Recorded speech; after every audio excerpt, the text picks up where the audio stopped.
Have I got a treat for you today? We're back at Sowder'S Speed Shop, the home of Matt Sowder, the best Harley Davidson performance engine builder, I believe on the East Coast, certainly in Connecticut, who's building some real monsters. If you watched the last video, Matt is a Marine helicopter pilot, retired from the Marines, and is now building motorcycle engines to that same aircraft quality and putting some serious horsepower to the ground. We're talking 160, 180 horsepower race weapons. This is my personal Road Glide that we put the Stage 5 tire scorcher kit in, and Matt picked the spec on the cam, and we're here to do the dyno tuning, which he does here in the dyno room in the back there. So stay tuned for that. We'll see what this bad boy's putting down. This is a 110 twin cam. He just finished putting the magic on our 131 M8. So let's check it out. Matt, what's going on, brother? Hey, how you doing, Cap? Good to see you, man. You too. I feel like a kid before Christmas, or a grandpa waiting to see the new baby, because this is the one right here. This is the fastest naturally aspirated Harley I had ever ridden. It's a Screaming Eagle 131 Stage 4, but the Stage 4 is missing a few key components, and Matt made the magic happen on this. Matt, tell me a little bit about what you did to this to bring it to its current state of 144 horsepower and 160 foot-pound of torque. You got it. So it's the bike started as a 114, and then someone had made it up to the 131, which is a good package to start with. But there's a few things that are reliability not the best and performance-wise not the best with that kit. So it came in, like you said, it ripped, it made good power, it did good. But the lifters have been known to fail. The tappet cuffs have been known to have problems. The springs and the valves have been giving us issues. And so we wanted to get rid of those to make sure you have a strong, reliable motor for the long haul. But also the injectors, the intake manifold, and the camshaft are performance governors, if you will. So we removed those and put a lot better product in there to open up the power.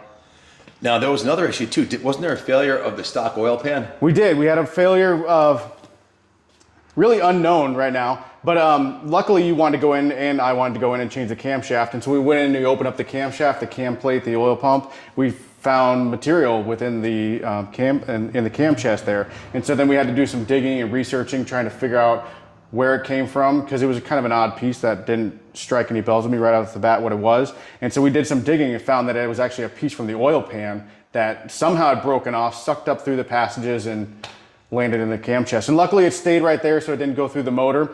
If you would have left it the way it was and ran it for a lot longer, then it would have caused some issues. But we went ahead and replaced it, and we found this extra badass oil pan. Holds an extra quart of oil, billet aluminum, so it's gonna keep it cooler, and it's gonna, again, be another piece that's gonna help this motor perform well and last long. So this isn't made out of billet aluminum, and it doesn't have that issue the stock one has, where it has that baffle plate that they riveted in, and the rivet fell out of the baffle plate. That's what it was, right? Yep. Yeah. So if you did have engine failure at some point and you needed to remove the stock pan, you couldn't, unless you drilled it out and tapped it and redid it, you basically would replace the stock pan. So with this one, it has a removable baffle that you could take it out if you had some metal in there, clean it out and put it back together and be good to go. Excellent. So thank God we went into the cam and found that. I also did some more research. The stock dipstick doesn't have a powerful magnet on it, and Drag Specialty sells this product by Figurati Designs. It has a 2000 Voss magnet, literally 1800 Voss, or 10 times stronger than the stock one. So I bought that in the truck. We'll install that before we go, and that'll take care of any other oil issues that we might have. That I guess I was told the oil filter collects about 80% of the metal that comes through the motor, in that when your oil turns black, and especially on a new build like this, there could be metal fragments in there. So this massive magnet, the 2000 Voss magnet that is on the dipstick, we're going to put in there from Figurati Designs, not to mention it looks killer compared to this, will be just more insurance for this engine here. And I'm going to put one of those on this, and also my Road Glide that's outside, and also my new CVO Road Glide. So yeah. Excellent. Yeah, metal's terrible. We have oil pumps out there from like S&S and stuff that have magnets on it. So anytime you can magnetize to try and get the metal out of there, you don't ever want any of that. Like you said, when you're breaking in a new motor, you might have small fuzz, you can call it, that comes off. And if you have a strong magnet that goes right through your oil flow as it goes through, and pull that out of there and clean it off, the better. I saw some videos online about the Figurati dipstick, and they patented the design. No one had figured out that this would be a good way to keep your engine clean. And some guys with some new engines like this one had a bunch of metal on their dipstick in the videos I've seen online and the pictures I've seen. So it actually works. I'm kind of looking forward to using it in this and all my other. They only make it for the twin cam and the M8, so but I'm really excited about that. So specifically, what components did you have to change from the 131 stage 4 kit that was in there to get it to go up as much as you did in the horsepower and torque? And we'll go over the dyno sheet in a second. Yeah, so we changed out, if you start down here, you know, we cleaned up, like we said, in the cam chest, found the metal. We changed out the camshaft itself, the tappet cuffs and the tappets themselves. And then we went up top here because we put a higher lift cam in there. We went up top and we had to change out the valve springs because some of the Screaming Eagle ones have had failures. So we wanted to remove those. And then we also put a higher lift spring in there to be able to take care of the cam. Now they say the proof's in the pudding, and you did a dyno sheet over here. I'd like to show our viewers of the before and the after. I can't wait to ride this thing. My buddies at Clockworks hooked me up with an FXRT fairing. Sheldon hooked me up with an FXRT fairing. So this is going to look like kind of like an FXR King, if you will. But we're not done with this bike. The motor's built to the level I wanted it, but the next step is the Olin shocks. And I'm not sure what we're going to do with the forks, but we might work. Matt has a really good relationship with some of the best suspension guys in the industry, so we might be doing some Bagger Racing League stuff on this with Olin's. And Kevin at Big Bear Choppers, he makes some of the killer. They make bikes that compete in BRL and in the factory against the factory team. So we need to get the suspension and maybe the brakes up to the par. But the engine, I'd say, for a street bike, this is pretty damn good. What are we looking at here, Matt? So the red one here is our stock run. Well, not stock. It's the 131. The way the bike came in was putting down 125 horsepower, 137 torque. And so after we pointed that here. So this is the horsepower. Yep. Right there, and this is the torque. And you can describe what we're looking at. And so horsepower always grows with time. So you can see the horsepower growing as RPM goes here, and you can see a couple little dips here and there, and then the power shut off as well. There's one thing I didn't mention yet. We changed the tuner on it as well. We got rid of the Screaming Eagle tuner and put the DynoJet Power Vision in there, which opened up the RPM. And then after we made all of our changes here, you can see how much the torque jumps up, and then the horsepower keeps carrying. Massive difference. We're talking from 137 to 160 foot-pound of torque, and from 125 to 144. That's almost 20 horsepower more. And the thing I like most about it is, why is the stage 4 kit all wibbly wobbly from Harley on the thing? And yours, I think I know the answer. It's kind of a rhetorical question, but I think you got the mapping perfectly with the mapping. And you know, we did have that Screaming Eagle tuner to start with, and so you had the motor for the map that they had available, but then when you open it up and start changing things like putting the thunder header on it, maybe their mapping that they had available just wasn't enough to do it. So when we went ahead and made our changes and changed the tuner, we were able just to do a full custom tune to whatever we had on the bike. Like I mentioned earlier, this bike would literally, the rear tire would light up coming out of the driveway, just spinning the throttle without dumping the clutch. I can't imagine what it's going to be like with this setup right here. So if you watch the last video, as badass as this is, there is another level, and we won't call it a stage 5 or a stage 6. It's basically a whole nother level, and that was a 143 monster that you built, which we're hopefully going to get to do a video next week. And are you ready to release the horsepower numbers on that yet, or do you want to? I think we got to hold off. Okay. Yeah, Dan knows it, and I think you know it now. But I do, and I was shocked when I saw it. It's literally killer. It's literally right up there with the best engines that Harley Davidson has and Indian has at the King of the Baggers and the Bagger Racing League, the factory teams. It's at factory team level. And this is in a production street motorcycle that one of your friends is actually riding on the street, which is pretty remarkable. Yeah, it really is remarkable. It's 143 cubic inches. There's a lot of details that we didn't go through all of it yet, but we'll get to it all. It's wicked fast, and it's so much fun to ride. You did the training in that thing too, didn't you? Yes, we did. Well, what was the training that you put Simon Motorsports. He's down in North Carolina. Was it a 6-speed? It's still 6-speed, yeah. yeah. Yeah, stock gears actually in it. He changes out the trapdoor and the shift drum, and then back cuts all the gears and makes everybody go in nice and fast, and they hold up. We put ceramic bearings in there as well in the transmission. That bike is worthy of a video on its own. Now, my Road King sitting outside there, I started off the video showing the guys my Bagger Racing League tribute graphic kit on it. What do you think? What do you recommend doing to the engine of that? We've already got the Stage 5 tire scorcher kit, which was the epitome of the best that Harley ever had for the twin cam engine. After almost 20 years of development, it was the second last year they made it. So they had all the bugs worked out. They knew how to hot rod it. And you recommended, I called Matt up, said, because he's the guru. I said, Matt, what cam do we put in this thing? He picked out a red chip. Describe the cam and what your next step is to make this thing really light up. Well, yeah, that one kind of similar with this. The camshaft's really, across all motors, whether you have a stock motor and you just change the cam in it, it can make night and day. You can pick up 15 horsepower torque right off the bat, you know?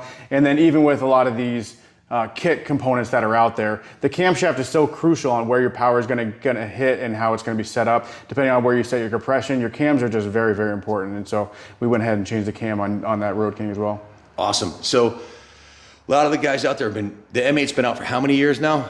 The M8 started in 2017. And you've got the latest iteration on the bench right here. This is the 2024 CVO, am I correct? Yes, sir. This thing is one badass machine. Can you tell us what we're looking at here? Yeah, so 2024 CVO Road Glide.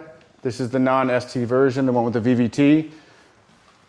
So he picked this up down in Daytona at the beginning of the year, you know, because these guys were just coming off. Put a full Chromeworks exhaust system on it with the Eclipse finish. Came with those badass push rods and the lower rocker box covers. But we just went ahead and put all the stainless steel hardware on there to make everything pop.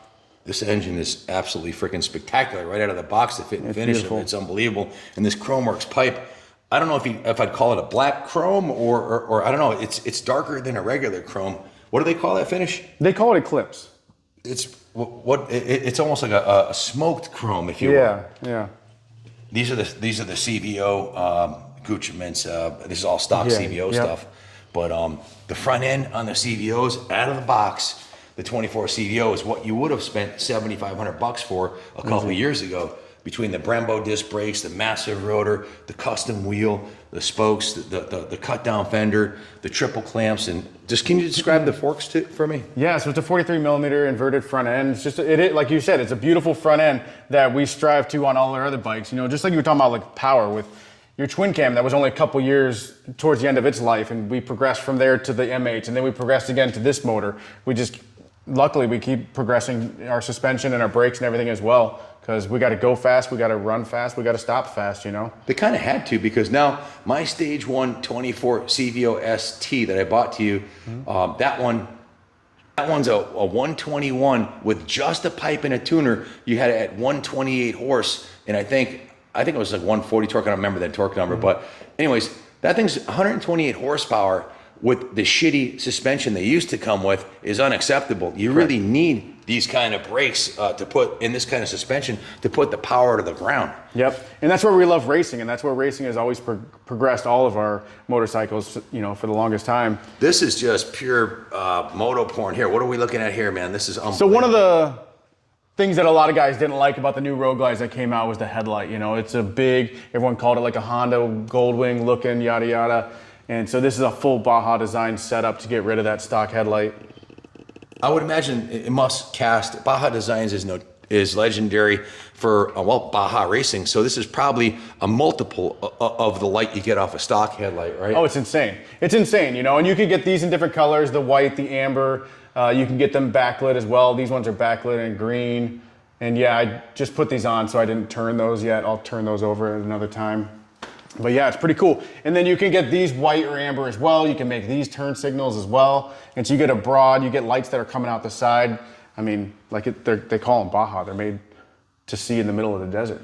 So if you want to get your bike built, not just the engine or dyno tuning, Matt also does this kind of high-end lighting, the full suspension. He's working with the best in the business to get custom suspension if you don't want something off the shelf. He could have it tuned to your weight riding style, whether you're riding two up. I see a lot of these on the new Harleys down at Daytona and Sturgis this year. Can you describe? Is that a Harley product or is that no? An aftermarket? I think this is by Suicide Choppers that's making these guys. Just nice, big, bulky.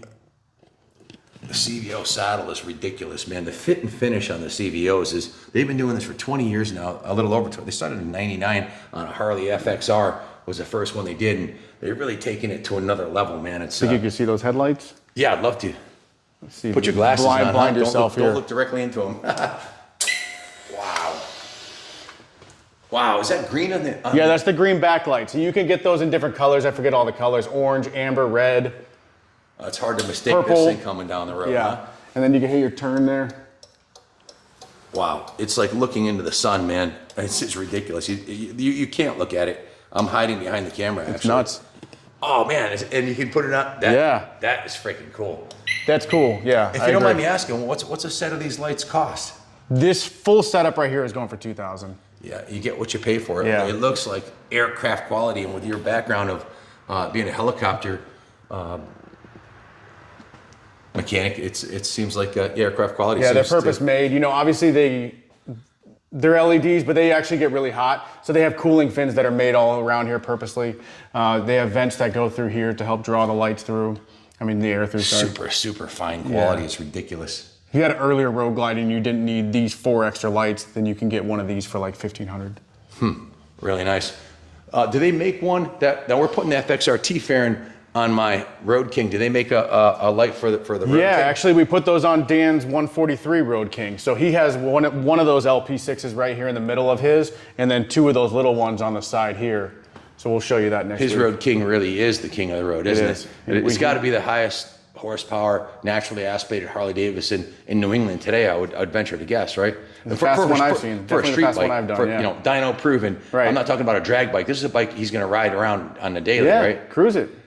That's the thing. With these big V twins, you can actually ride them, cruise to the beach with the wife, and then if you want to go take it to the drag strip or go to the banks of Daytona and try your luck at Bagger Racing League, you can do it, man. Or New Jersey next week, the King of the Baggers race, or next month is going on down there, and you can go ahead before that and run the track. I would love to go to that for sure. Here's an FXR project, long-term project he's working on here. Tomorrow is the first all FXR show ever at Old School Harley Davidson. I'll be there with my 1990 we just finished. I did a frame up on that one. I'll be bringing that bad boy there. Yeah, that should be fun. And the Dream Ride's going tomorrow too. Oh, the Dream Ride's tomorrow? Yeah, in Farmington. Oh, wow. Are you going to that? Probably not. I got kids volleyball, actually. Man, I'd love to go to I'll have to do some research to see if I can pull off both events, if that's all possible. But they have a killer show there with, I think Porsche and Lamborghini shows up. And McLaren, Bugattis, the top cars, multi-million-dollar cars. Man, I wish I had my act together. I would have bought my stacker there with the new Buells and gases. And yeah, you got to plan ahead to get a vendor spot there. Next year. That'd be cool. Maybe we can team up. Yeah, I'd love to. Yeah, let's do it. So you got this 110, and you got another 110 over here, a couple of twin cams. Yeah. So this is where the magic happens back here, because as far as I'm concerned, false claims and empty promises are bullshit. This is where the magic happens, right here, and this is where the proof is in the pudding. You can't fake. This is like a scale. If you're fat and you get on it, you're fat. If you're skinny, you know, if it's putting down 180 horse, it's putting down 180. If it's putting down 80, there's no lying. One thing I do know, since we bought our dyno, we actually have 2 dynos at our shop. We're just using 1 right now, but somehow I ended up with 2. And most advertisers' claims are very amplified. And I've had very few people that have sold engines to me or exhaust systems that actually did what they said they were going to do. And that's what I like about your shop, Matt. Everything that you build goes on the dyno, and you've been doing it for years, so you know what works, flat out know what works and why it works and why it doesn't work. Nice. Yeah, I was actually talking to TR from T-Man Performance last week about how Dan's 143 turned out, because TR helped us a lot with that bike and the setup and planning and everything for that, and he was very happy with the results as well. And he mentioned that too. Just he likes to see reputable results that don't appear to be fluffed in any sort of way. You know, realistic results. It's next level stuff is what you're building here, and that 143 is absolutely next level.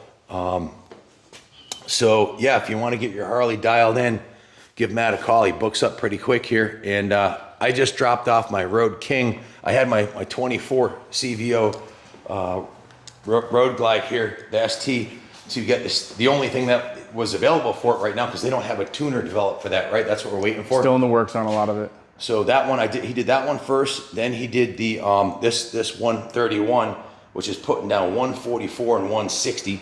So we got to get the suspension up to par on it, and then he's doing my Road Glide out there next. So stay tuned. We'll be back next week to do a review of the 143. We're actually going to get to talk to the owner of the bike. I can't wait to, because I heard. I'd like to hear from you again. But what you said, the difference between that and like this 144 horse and that monster that you built. What's it like? It's night and day. Everyone would say it's cliche, but I usually relate it to throttle. Like if you got a good hill coming out here and you're going to Wolcott and you got, you have your old twin cam and you got to give it full throttle, and then maybe now I can get into a little bit. With one of these, you can get into a pretty full throttle. You can't even really hit full throttle on that thing on most roads because you get it half throttle and it's the fastest thing you've ever ridden, and you feel full smiles, It's a great bike. Yeah, absolutely. Yeah. It's a total adrenaline rush. I'm sure I can't wait to see that thing, and maybe I'll have you build me one eventually for the BRL.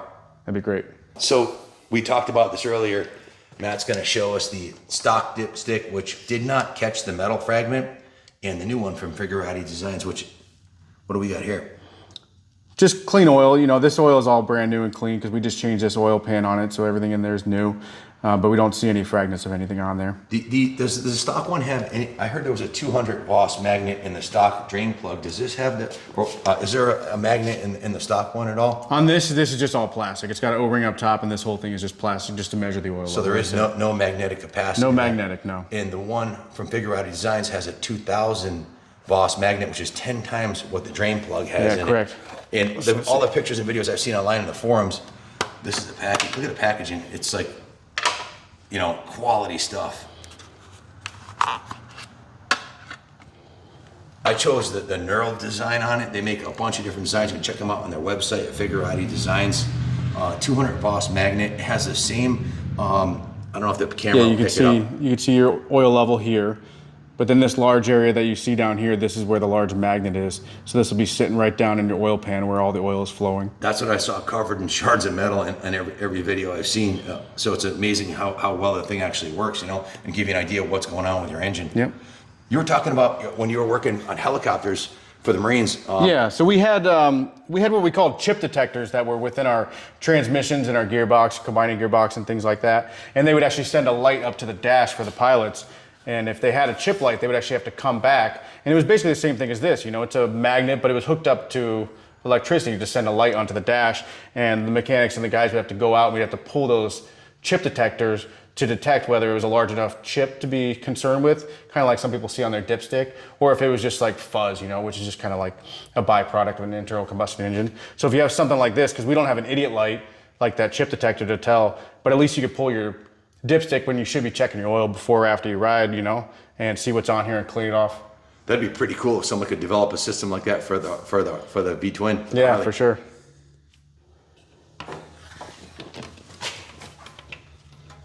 It's kind of like your kidneys, how it filters out all the bad stuff in your system. Yeah. Now you've got a filter for your oil in addition to the stock filter. This is going to actually suck the bigger chunks out of the oil.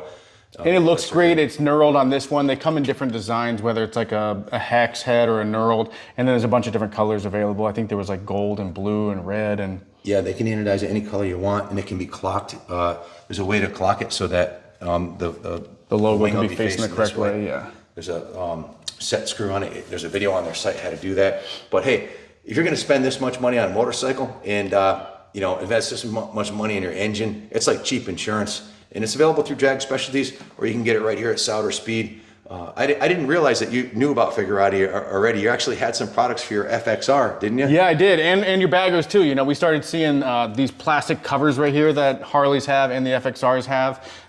Those guys have a nice design here with a bunch of stuff, American flags and Eagles and POWMIA, different logos, or just black, nice covers to get rid of that ugly plastic. And then also on your docking hardware, they have the magnetic docking hardware pieces that can pop on there too. Excellent. Yeah, they got a whole bunch of products. They have a catalog on their site. Can you show me the axle covers you have? Because I hadn't seen a set in person yet. This badass FXR that he's building from the ground up over there is getting these. Yeah, again with the Figurati. So they make them for the older nice bikes packaging. Too. These are just black ones, but you can get a bunch of different images on there. Now these are much better than the stock ones. These are stainless steel, and they have the ball bearings, and they have the gasket on there to keep any sludge out of your swing arm when you're power washing it. Yeah, because you got rubber mounts that are right behind there. You don't want stuff getting in there and eating away at the rubber. Your motor mounts are there. You want to keep it nice and sealed and protected and look good too. And I think as Harley riders, we want our bikes to look good and perform good. And here's a product that does both things. And the dipstick, I think, takes it to a whole nother level. It's actually protecting the lifeblood of your engine. Yeah, you got to have good fit, function, and form. It's all got to work together and look good. Amen. So we got to get going. It's Friday night. I want to go home. And he wants to go home, but I figured I'd close it out. I saw this license plate right here. It really caught my eye. I always end every video with God bless America and God bless our armed forces, which Matt's entire family has been in. He has pretty much every branch: Army, Marine, Navy, and Air Force. Your family's been in yourself. You were in the Marines. Your whole family is. You said it was like what'd you call it? Our family business. The family business. Yes, And that's pretty badass. Yeah. And now you're building the badass American bikes ever. I can't think of a more American thing to do. And I'm proud to be here, having a blast today. God bless the United States of America.